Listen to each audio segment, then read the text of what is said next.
തിരുവനന്തപുരത്ത് നിയമസഭാ പുസ്തകോത്സവം നടക്കുകയാണ്. ഇവിടെ ആവേശത്തോടെ ഈ ഒരു പുസ്തകോത്സവത്തെ സ്വീകരിച്ചിരിക്കുകയാണ് കൊച്ചു കൂട്ടുകാരും.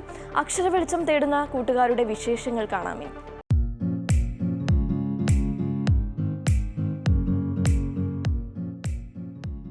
പുസ്തക വായന അന്യമാണോ പുതുതലമുറയ്ക്ക്?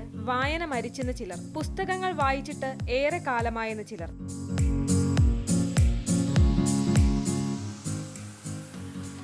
ശരിക്കും വായന മരിച്ചോ? ചോദ്യത്തിന് ഉത്തരം തേടിയാണ് തിരുവനന്തപുരത്തെ നിയമസഭാ പുസ്തകോത്സവ വേദിയിലെത്തിയത്. നവമാധ്യമങ്ങൾക്ക് അടിമകളായ ബാല്യത്തെയാണ് ഇന്നത്തെ സമൂഹത്തിന് ഏറെ പരിചയം. അത്തരത്തിലുള്ള മുൻവിധികളെ പൊളിച്ചെഴുതുകയാണ് നിയമസഭാ പുസ്തകോത്സവ വേദിയിലെ കാഴ്ചകൾ.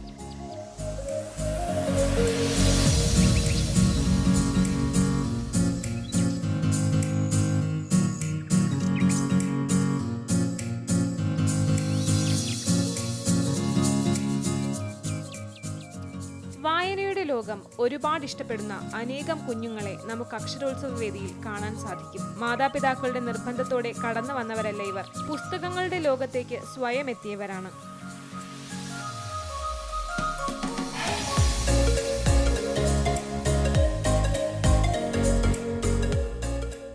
എനിക്ക് പുസ്തകങ്ങൾ വായിക്കാൻ വളരെയധികം ഇഷ്ടമാണ്.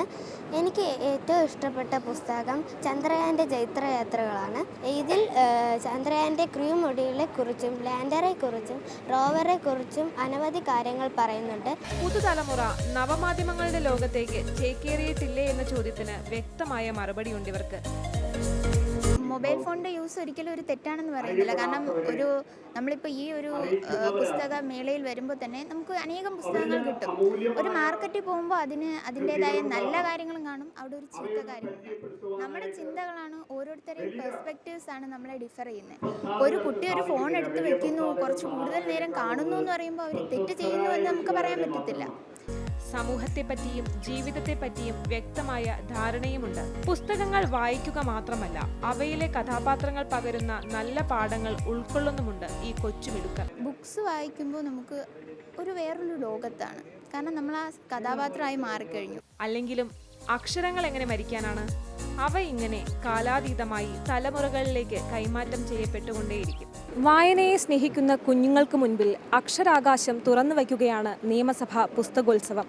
അക്ഷരോത്സവ വേദിയിൽ നിന്നും ക്യാമറാമാൻ ബിജു മുരളീധരനൊപ്പം ദേവിക ചന്ദ്രൻ, അമൃത ന്യൂസ്, തിരുവനന്തപുരം.